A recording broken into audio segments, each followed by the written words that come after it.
മാർക്കോയ്ക്ക് ശേഷം ഉണ്ണി മുകുന്ദന് അഹങ്കാരം കൂടിയോ? ഇതേക്കുറിച്ചാണ് ഇന്നത്തെ വീഡിയോ. ഫിലിമി പ്ലസിലേക്ക് എല്ലാവർക്കും സ്വാഗതം.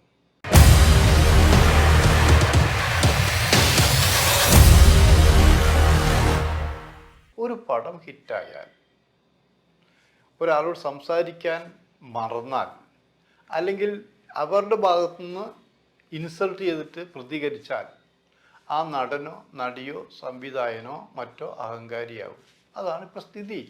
അതായത് ലൈവായി നിൽക്കുന്നവരെ മേൽ കുതിര കയറുക എന്ന് പറയുന്ന പോലെയാണ് ഉണ്ണി മുകുന്ദൻ്റെ അനുഭവം എന്ന് തോന്നുന്നത്.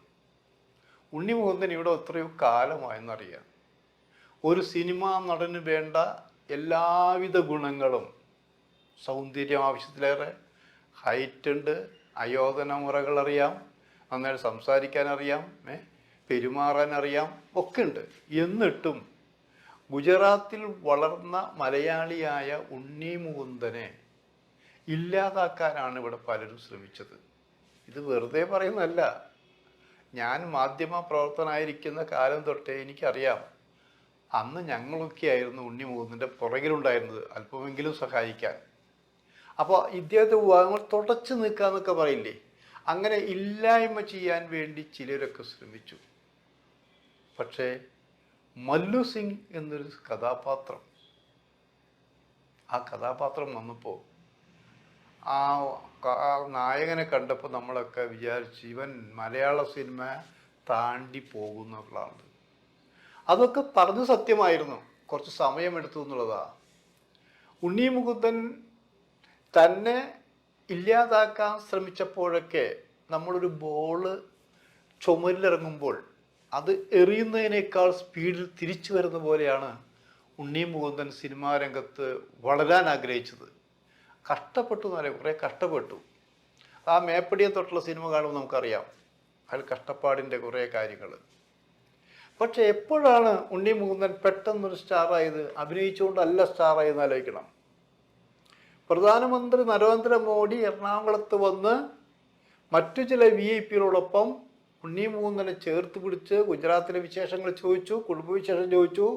ഉണ്ണി മുകുന്ദൻ BJP അനുഭാവിയാണ് എന്ന് അറിഞ്ഞപ്പോൾ കൂടിയുള്ള വാർത്താ പ്രാധാന്യങ്ങൾ, അത് മറ്റു പലർക്കും കൊടുക്കാത്തൊരു പ്രാധാന്യം പ്രധാനമന്ത്രി ഉണ്ണി മുകുന്ദന് പരസ്യമായി കൊടുത്തു എന്ന് ആലോചിക്കണം. സത്യത്തിൽ അന്ന് മുതലല്ലേ ഉണ്ണി മുകുന്ദൻ്റെ തലവരയുണ്ടെങ്കിൽ അത് മാറിയത്? അതാണ് സത്യം.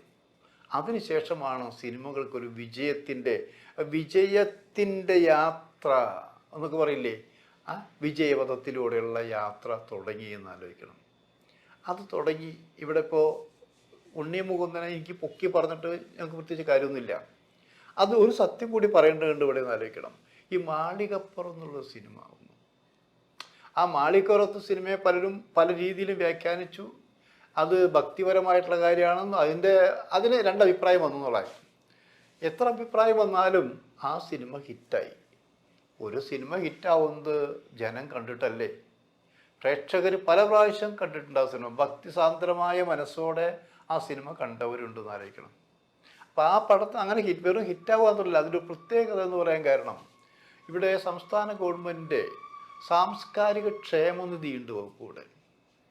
കലാകാരന്മാർക്ക് മാസം 4000 രൂപ വെച്ച് പെൻഷൻ കൊടുക്കുന്നൊരു പദ്ധതിയാണെന്ന് ആലോചിക്കണം. അത് ഗവൺമെൻറ് കൊടുക്കുന്ന പൈസയല്ല, പെൻഷനല്ല. അത് സിനിമ വിജയിച്ചാൽ സിനിമാ തിയേറ്ററിൽ നിന്നുള്ള റിട്ടേൺസ് ശതമാനം സാംസ്കാരിക ക്ഷേമയിൽ അടയ്ക്കണം. ആ പണം കൊണ്ടാണ് ഇതിന് ഇവിടെ പെൻഷൻ എല്ലാവർക്കും കൊടുത്തുകൊണ്ടിരുന്നത്. അപ്പോൾ മാളികപ്പുറം ഇറങ്ങുന്നത് വരെ 1-2 മാസം ആയിട്ട് ഈ പെൻഷൻ മുടങ്ങി കിടക്കുകയായിരുന്നു. അപ്പോൾ ഞാൻ അതിനിടയ്ക്ക് എന്തുകൊണ്ടാണ് പെൻഷൻ മുടങ്ങുന്നത് എന്ന് അതിൻ്റെ എം ഡിയെ വിളിച്ച് ചോദിച്ചു. അപ്പോൾ അവർ പറഞ്ഞു മുടങ്ങിയത് സത്യമാണ്, പക്ഷേ ഈ മാസം തൊട്ട് പെൻഷൻ കൊടുക്കും, അതിനൊരു വലിയൊരു സിനിമ നന്നായിട്ട് ഹിറ്റായിക്കൊണ്ടിരിക്കുകയാണെന്ന് ഇരിക്കുന്നു. മാളികപ്പുറം. ആ മാളികപ്പുറമാണ് ഇപ്പോൾ പെൻഷൻ കലാകാരന്മാരെ രക്ഷപ്പെടുത്തിയെന്ന് അവർ വളരെ വ്യക്തമായിട്ട് പറഞ്ഞു. വെറുതെ പറഞ്ഞു, അത് സത്യമായിരുന്നു ആലോചിക്കണം. അപ്പോൾ അങ്ങനെ ഉണ്ണി മുകുന്ദൻ്റെ ആ സിനിമ ഇവിടുത്തെ കലാകാരന്മാർക്ക് പെൻഷൻ കൊടുക്കാൻ കൂടി സഹായിക്കുന്നതിൽ വളർന്നു എന്ന് ആലോചിക്കണം. അതേ സ്ഥാനത്ത് അതിനു മുമ്പ് ഇവിടെ വലിയ സൂപ്പർ സ്റ്റാറുള്ള സിനിമ ഉണ്ടായിരുന്നു.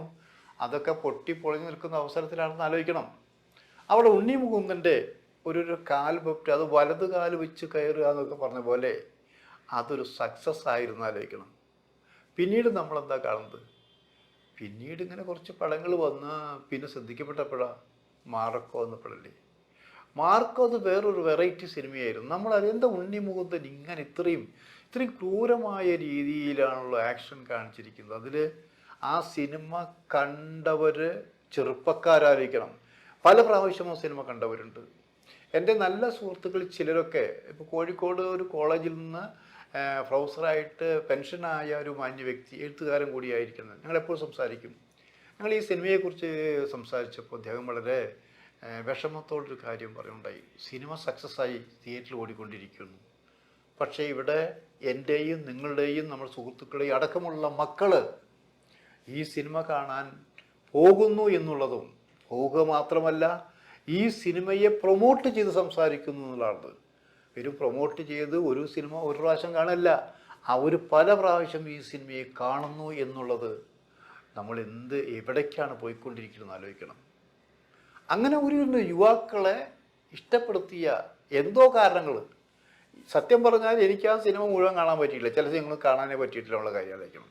ആ സിനിമയുടെ കുഴപ്പം കൊണ്ടല്ല, എൻ്റെ കുഴപ്പം കൊണ്ടാണ്. അപ്പം അങ്ങനെ മികച്ച അഭിപ്രായം നേടിയ പണം വാരിയ ഒരു സിനിമയായിരുന്നു മാർക്കോ എന്ന് ആലോചിക്കണം. അപ്പോൾ നമ്മളെന്താ വിചാരിച്ച, ഇനിയിപ്പോൾ തുടരെ ഉണ്ണി മുകുന്ദൻ്റെ സിനിമകൾ ഇതിനേക്കാൾ രൂക്ഷമായി വരും. അങ്ങനെയാണല്ലോ നമ്മൾ പല സിനിമകളും കണ്ടിരിക്കുന്നത്. ഒരു കഥാപാത്രം വിജയിച്ചു കഴിഞ്ഞാൽ, ഒരു സിനിമ വിജയിച്ചു കഴിഞ്ഞാൽ അതിൻ്റെ പിന്തുടർച്ചാവകാശം പോലെ കഥാപാത്രങ്ങളും സിനിമയും വന്നുകൊണ്ടിരിക്കുന്നു, ഇല്ലേ? ഇപ്പോൾ പ്രേംനസീർ ആദ്യകാലത്ത് അഭിനയിച്ച കഥാപാത്രങ്ങൾ എല്ലാവർക്കും ഇഷ്ടപ്പെട്ട രീതിയിലായിരുന്നു. അതായത് വലിയ അഭിനയ പ്രാധാന്യമുള്ളതല്ല, എല്ലാവരെയും തൃപ്തിപ്പെടുത്താനുള്ളത്. അപ്പോൾ അങ്ങനെ വന്നപ്പോൾ അങ്ങനത്തെ കഥാപാത്രങ്ങൾ പിന്നെ മറിച്ചൊരു കഥാപാത്രം കൊടുക്കാൻ ധൈര്യമുണ്ടായില്ല എന്നാലോചിക്കണം. പിന്നൊരു ഇരുട്ടിൻ്റെ ആത്മാവ് വേണ്ടി വന്നു, ഇയാൾ അഭിനയം ശേഷി പുറത്തെടുക്കാൻ വേണ്ടിയല്ലേ. അങ്ങനെ കുറേ കഥാപാത്രം അങ്ങനെ വന്നാലേ പറ്റുള്ളൂ. ഇപ്പോൾ തന്നെ ആലോചിക്കും, ഇപ്പോൾ എന്താ ക്രൈം മൂഡ് സിനിമകളാണ് അവരെ വന്നുകൊണ്ടിരിക്കുന്നത് ഇപ്പോൾ, അല്ലേ? മിക്ക സിനിമകളും വിജയിക്കുന്നുണ്ടെന്ന് ആലോചിക്കണം. ഇപ്പോൾ മമ്മൂട്ടി കുറേ കാലം അഭിനയിച്ച് വഴിതെറ്റിപ്പോയ കുറേ സിനിമകളുണ്ടെന്ന് ആലോചിക്കണം. അതായത് നെഗറ്റീവ് റോളുകൾ അഭിനയിച്ചുകൊണ്ട് അപാരമായ അഭിനയം കാഴ്ചവെച്ച സിനിമകളുണ്ട്. അങ്ങനെ റിസ്ക് എടുക്കാനും തയ്യാറാവണമെന്ന് ആലോചിക്കണം. ഇവിടെ ഉണ്ണി മുകുന്ദൻ, മാർക്കോ കഴിഞ്ഞിട്ട് പിന്നെ വരുന്ന സിനിമ ഏത് തരത്തിലുള്ള സിനിമയായിരിക്കും എന്ന് നമ്മളൊക്കെ ചിന്തിച്ചിട്ടുണ്ടായത്. നമ്മളെന്ത് വിചാരിക്കുക, ഇതിൻ്റെക്കാൾ കൂടുതൽ കളക്ട് ചെയ്യാവുന്ന സിനിമ എന്നാണ് വിചാരിച്ചിരുന്നത്. എന്നാൽ തെറ്റിപ്പോയി. ഉണ്ണി മുകുന്ദൻ അതല്ല ചെയ്തത്. ഉണ്ണി മുകുന്ദൻ അതിനുശേഷം ചെയ്തത് എന്താ? ഉണ്ണി മുകുന്ദൻ ഗസറ്റ് ബേബി എന്നൊരു സിനിമ പോകുന്നുണ്ട്, ഇല്ലേ? നിഖിൽ വിമലയാണ് നായിക. ഒരു നല്ല ഗൈനക്കോളജിസ്റ്റ് റോളിലാണ് ഉണ്ണി മുകുന്ദൻ അഭിനയിക്കുന്നത്. ആ പടം സൂപ്പർ ഹിറ്റാണോ എന്ന് ചോദിച്ചാൽ ക്ലീൻ പടം എന്നേ നമുക്ക് പറയാൻ പറ്റുള്ളൂ, ഒരു സൂപ്പർ ഹിറ്റൊന്നും അല്ലത്. എന്താ ഉണ്ണി മുകുന്ദൻ അങ്ങനെ ചെയ്തത്? മാർക്കോയിൽ നിങ്ങൾ എന്നെ കണ്ട പോലെ മുദ്ര അടിക്കുന്ന പോലെ മുദ്ര അടിക്കണ്ട. ഇതൊരു വെറൈറ്റി സിനിമയാണ്. ഇങ്ങനെ പലതരത്തിൽ വെറൈറ്റി സിനിമകളും ചെയ്തുകൊണ്ട് ഉണ്ണി മുകുന്ദൻ ഒരു നല്ല നടനാണ് എന്ന് തെളിയിക്കുന്നൊരാഗ്രഹമുണ്ടെന്ന് ആലോചിക്കണം. ഇത് പറഞ്ഞു വരുമ്പോൾ തന്നെ ഇപ്പം എന്താ പറഞ്ഞു വരുന്നത്? ഉണ്ണി മുകുന്ദൻ അയ്യോ ഭയങ്കര തലക്കനമാണ്, ഭയങ്കര അഹങ്കാരമാണ്, ആൾക്കാരെ കണ്ട് അങ്ങനെ വഴി മാറി വാടാ എന്നൊക്കെ പറഞ്ഞു പോകുമെന്ന് പറഞ്ഞു. എന്നാൽ സത്യാവസ്ഥ എന്താ? ഉണ്ണി മുകുന്ദൻ അഹങ്കാരിയാണോ? അല്ല എന്നുള്ളതാണ് സത്യം. ഈയിടെ ഈ പുതിയ സിനിമ ഈ ഗെറ്റ് സെറ്റ് ബേബിയുടെ പ്രൊമോഷനുമായിട്ട് ബന്ധപ്പെട്ട് ഒരു പരിപാടി ഉണ്ടായിരുന്നു. ആ പരിപാടിക്കിടയിൽ അപ്പോൾ ധാരാളം യൂട്യൂബുമാർ ഇങ്ങനെ നിറയുണ്ടാവില്ല. ഇപ്പോൾ അവിടെ അവർ വന്ന കൂട്ടത്തിൽ ഒരാൾ നമുക്കൊരു ഫോട്ടോ എടുക്കണമെങ്കിൽ ഒരു ഡിസ്റ്റൻസ് ഉണ്ട്, ഇത്ര അകലം വന്നാലാണ് ശരിക്കും എടുക്കാൻ പറ്റുള്ളൂ. അപ്പോൾ നമ്മൾ കാണുന്ന എന്താ, ഒരുത്തൻ തൻ്റെ ഈ ക്യാമറയും കൊണ്ട്, ക്യാമറ എന്നുള്ള മൊബൈലിലാണ് ശരിക്കും, അതുകൊണ്ട് ഇങ്ങനെ ഉണ്ണി മുകുന്ദൻ ഇങ്ങനെ നടന്നു വരുമ്പോൾ ഇവിടെ നമ്മുടെ മൂക്ക് ഇതെങ്ങനെയില്ലേ, മൂക്കുമ്പോൾ തൊട്ടോ എന്ന് ചോദിച്ചാൽ തൊട്ടില്ല, മൂക്ക് ഇടിച്ചോ എന്ന് വെച്ചാൽ ഇടിച്ചില്ല എന്ന് പറയുക, കണ്ണിൻ്റെ അവിടെ ഇങ്ങനെ ചേർത്ത് വെച്ചുകൊണ്ടാണ് അയാൾ ഫോട്ടോ എടുക്കുക നടക്കേണ്ടി വെക്കുന്നത്. നമുക്കാണെങ്കിൽ അപ്പം തന്നെ ഇടി കൊടുക്കുകയൊന്നുമില്ല. സത്യം നമ്മൾ പിന്നൊന്നുമില്ല. ഉണ്ണി മുകുന്ദൻ അത് ചെയ്തില്ല. ഉണ്ണി മുകുന്ദൻ എന്താ ദേഷ്യം ഉണ്ടായിരുന്നു. അയാൾക്കറിയാം താൻ ഈ അവസരത്തിൽ എന്തെങ്കിലും ചെയ്താൽ അത് തന്നെ ബാധിക്കും, തൻ്റെ കരിയറിനെ ബാധിക്കും, തന്നെ അഹങ്കാരിയാണെന്ന് പറയും, മറ്റൊക്കെ എന്തെല്ലാം മോശമായ ഭാഷകൾ ഉപയോഗിക്കാൻ പറ്റുന്നതൊക്കെ ഉപയോഗിക്കുന്നറിയാം. അതുകൊണ്ട് ആ മൊബൈൽ വാങ്ങി പോക്കറ്റിലിട്ട് നടന്നു. അതിൻ്റെ പേരിൽ ഉണ്ണിമുകുന്ദൻ അഹങ്കാരിയാണ്, മറ്റതാണ്, മറിച്ചാണെന്ന് പറയും. നമുക്ക് ചില വാക്കുകൾ ഉപയോഗിക്കാൻ യാതൊരു മടിയില്ല. ആ വാക്കുകൾ ഉപയോഗിക്കുമ്പോൾ അതിനർത്ഥം ഇന്നതാണ് എന്നുകൂടി നമ്മൾ മനസ്സിലാക്കേണ്ടിയിരിക്കുന്നത്. നമ്മുടെ ഭാഗത്ത് തെറ്റുണ്ടാവും, നമ്മുടെ ഭാഗത്ത് തെറ്റുകൾ ആരും സമ്മതിക്കാനും ഒരുക്കമില്ല. അപ്പം അതുകൊണ്ട് അതിൻ്റെ പേരിലാണ് ഉണ്ണിമുകുന്ദൻ അഹങ്കാരിയാണെന്ന് പറഞ്ഞാൽ ഉണ്ണിമുകുന്ദൻ അഹങ്കാരി ആവണം എന്ന് നമ്മൾ പറയുള്ളൂ. ഉണ്ണിമുകുന്ദൻ മാത്രമല്ല, ഞാനായാലും നിങ്ങളായാലും നമ്മളായാലും ഒക്കെ അങ്ങനെ ആരെങ്കിലും ചെയ്താൽ പിടിച്ച് തള്ളുകയും ചെയ്യില്ല. പിന്നെ ആണാന്ന് പറഞ്ഞിട്ട് എന്താ കാര്യം എന്നൊക്കെ ചോദിക്കില്ലേ? അപ്പോൾ നമ്മൾ വളർന്നു വരുന്ന, അതായത് മലയാള സിനിമയിലെ പുതിയ ട്രെൻഡ് ആയിക്കൊണ്ടിരിക്കുന്നൊരു നടനും നിർമ്മാതാവുമാണ് ഉണ്ണിമുകുന്ദൻ. നമുക്കടുത്ത അദ്ദേഹത്തിൻ്റെ ഒരു പരീക്ഷണം പോലെ തന്നെ അടുത്തൊരു സംവിധാന ശൈലി കൂടി നമുക്ക് കാണാൻ കഴിയുമെന്നുള്ളതാണത്. ഒരു കാര്യം നമ്മൾ മനസ്സിലാക്കണം, ഉണ്ണിമുകുന്ദൻ പരാജയപ്പെടാൻ വേണ്ടി വന്ന ഒരാളല്ല, ഗുജറാത്തിലേക്ക് തിരിച്ചു പോകാൻ വേണ്ടി വന്ന ഒരാളല്ല. അങ്ങനെ പോകുമായിരുന്നെങ്കിൽ എന്നേ പോകേണ്ടതാണ്. തോൽവി സമ്മതിച്ചുകൊണ്ട് പുറ്റമുടക്കി നിൽക്കണമെങ്കിൽ എന്നേ ചെയ്യേണ്ടതായിരുന്നു. അല്ലാതെ തന്നെ താനിവിടെ സ്ട്രഗിൾ ചെയ്യും, എനിക്കതിൻ്റെ കഴിവുണ്ട്, പറയുന്നില്ലേ വലിയ വലിയ സ്വപ്നങ്ങൾ കാണണമെന്നത്. അതെ, വലിയ വലിയ സ്വപ്നങ്ങൾ തന്നെയാണ് ഉണ്ണിമുകുന്ദൻ മലയാള സിനിമയെ കണ്ടിട്ടുള്ളത്. പക്ഷേ ഇപ്പോൾ മലയാള സിനിമയും കടന്ന് മറ്റു ഭാഷകളിലേക്ക് കൂടി പോകാനുള്ള യാത്രയിലാണ് ഉണ്ണിമുകുന്ദൻ എന്ന് ആലോചിക്കണം. അവിടെ ധീരമായ അഭിപ്രായങ്ങൾ, വ്യത്യസ്തമായ കഥകൾ, വ്യത്യസ്ത കഥാപാത്രങ്ങൾ, വ്യത്യസ്ത സിനിമകൾ, അത് ഒരു പ്രത്യേക ചട്ടക്കൂട്ടിൽ ഒതുക്കാതെ പ്രേക്ഷകർക്ക് ഉണ്ണിമുകുന്ദൻ നൽകും എന്ന കാര്യത്തിൽ യാതൊരു സംശയവുമില്ല. ഒരു കാര്യം കൂടി, അഹങ്കരിക്കേണ്ട സമയത്ത് ഇച്ചിരിയൊക്കെ അഹങ്കരിക്കാം, ഒരു കുഴപ്പം